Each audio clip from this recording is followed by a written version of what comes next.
All right, Frank. Yes, sir. Frank, where'd you grow up? Where are you from originally? I'm from St. Louis, Missouri. What was your childhood like? It was average poor person. I grew up chopping wood for our stove to keep heat, stop the cold man for brick coal so we could keep the fire going. Plus we had a wood burning stove to cook on. We were dirt poor. You had your mom and dad? No, I'm a single parent. My mother and father divorced when she was pregnant with me. I'm the last of 6 children. How would you describe your childhood? Considering I was a single parent, and back in those days, jobs didn't pay very much if you stayed in the ghetto. My mom did the best she could. I mean, I didn't understand it then as I was growing up, but as I got older, I learned to appreciate it. How far did you go in school? 12th grade. And what did you do after high school? Well, I was a couple of points away from being an A student, but I had one bad habit. I like to fight. And my fighting, I didn't pick on the weak. Show me where the bully was. I wanted the bully. And I enjoyed fighting. I boxed for 17 years. Couple of Golden Glove championships and neighborhood fights. Every neighborhood in St. Louis has a boxing team. And I hung with my boxing team until I got older. And then, like I said, I never turned pro, but I had a couple of fights for money. Have you had jobs in your life? I had numerous jobs. I had numerous good jobs. I worked for Chrysler Corporation. I worked for Chevrolet Shell, which was connected with the U.S. Army.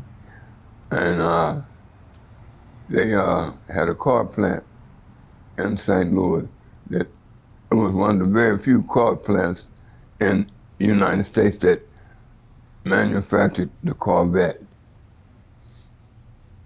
I had some good jobs. Have you been married? Yes, I was married. I have 4 kids, 2 boys, 2 girls, which unfortunately, I haven't been in touch with in some years now. They're grown, all of them are grown. I got 3 kids by my wife and 1 kid out of marriage by this young lady from New York. She's full-blooded Puerto Rican, named Emelinda Torres.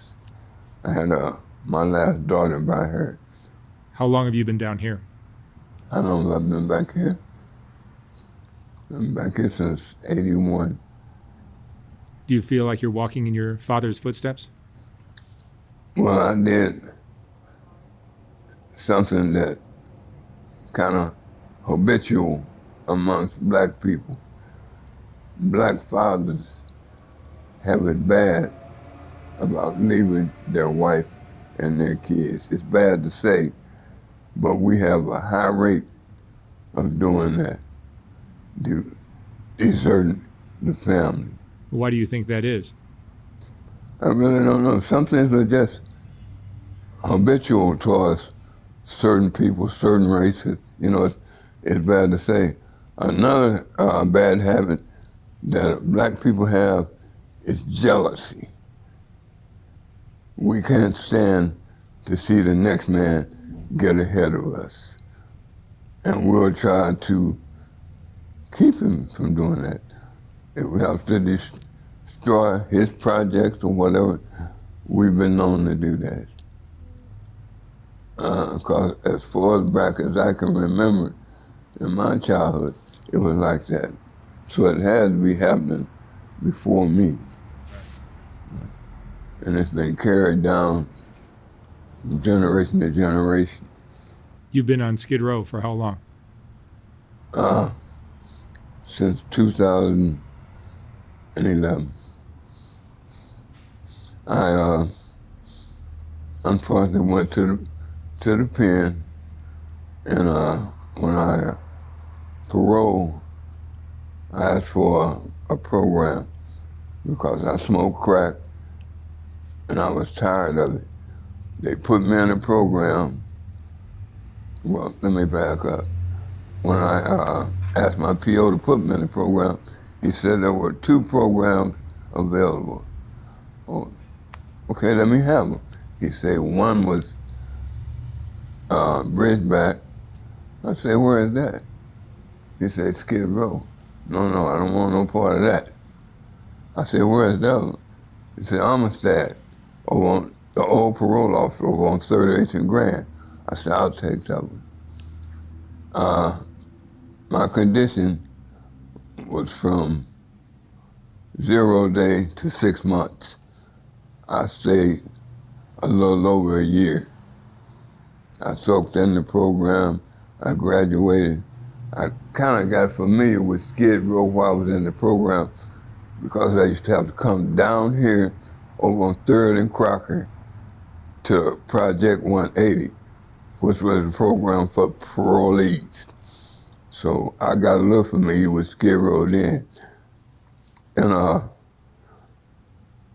when I finished the program, they put me in the Russ Hotel, which is on Skid Row, right next to St. Julian Park. I went in St. Julian Park one time, and I didn't like what I saw. I had homeboys that hung in St. Julian Park doing what they do, and they try to, come on, Frank, hang with. When I paroled out the pen that time, I gave up all my illegal activities. I said, that's it, I'm through. You know, they come by, want me to ride with them. Come on, get in the car. What am I getting in the car for? I know y'all got pistol, dope, and ain't no telling what else in the car.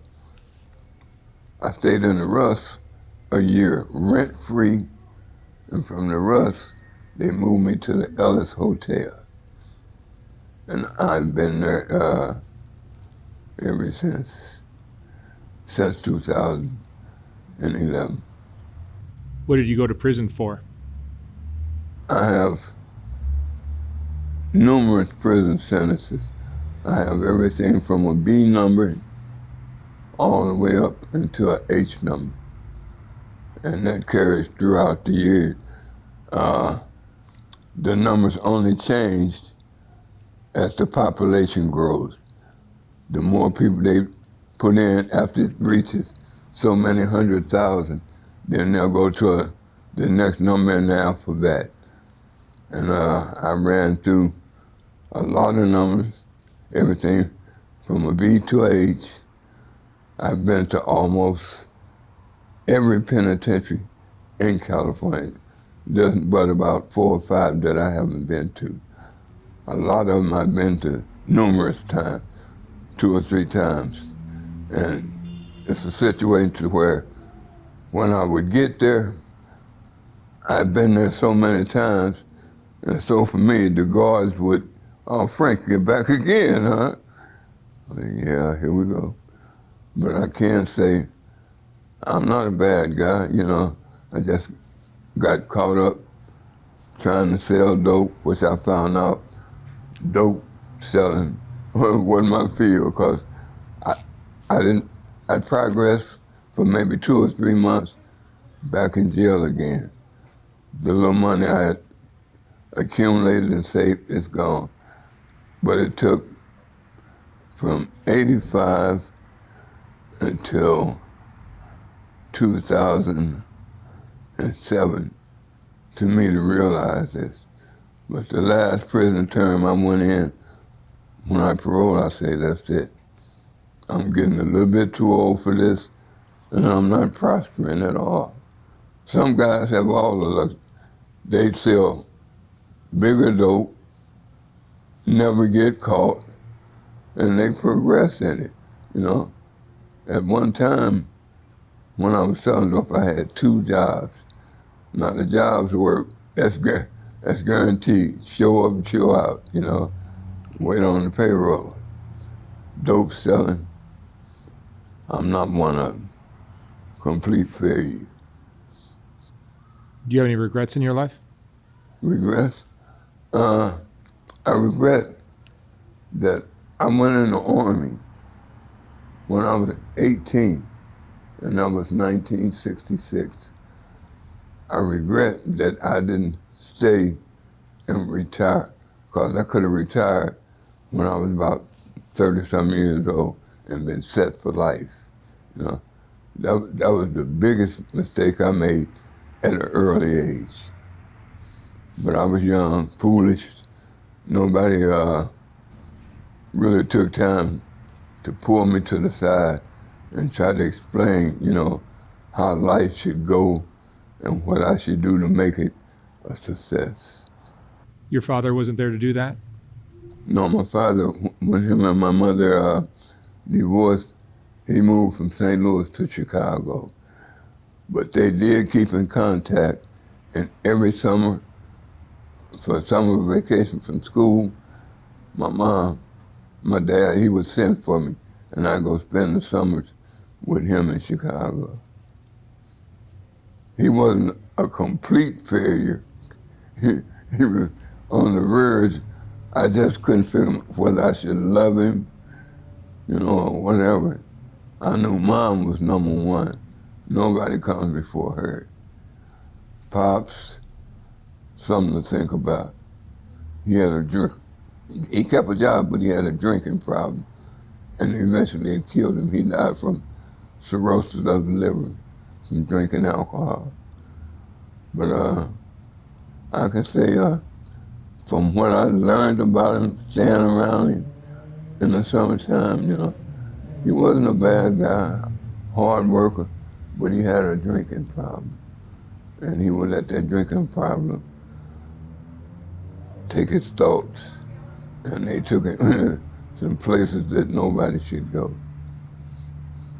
What is your biggest fear now? My biggest fear was of dying while I was in prison. That's why I gave it up. I don't know, that thought just started hitting me in my later prison term. You don't want to die in here in a little 6x9 box. You locked up, you get 1 hour of freedom on the yard, 1 hour a day, and you're locked up the other 23. And that became my worst fear. Frank, what would you say is the most important lesson you've learned in your life? My most important lesson? First of all, I learned through my life, you have to be very respectful towards everyone. You don't disrespect anyone because you never know the outcome.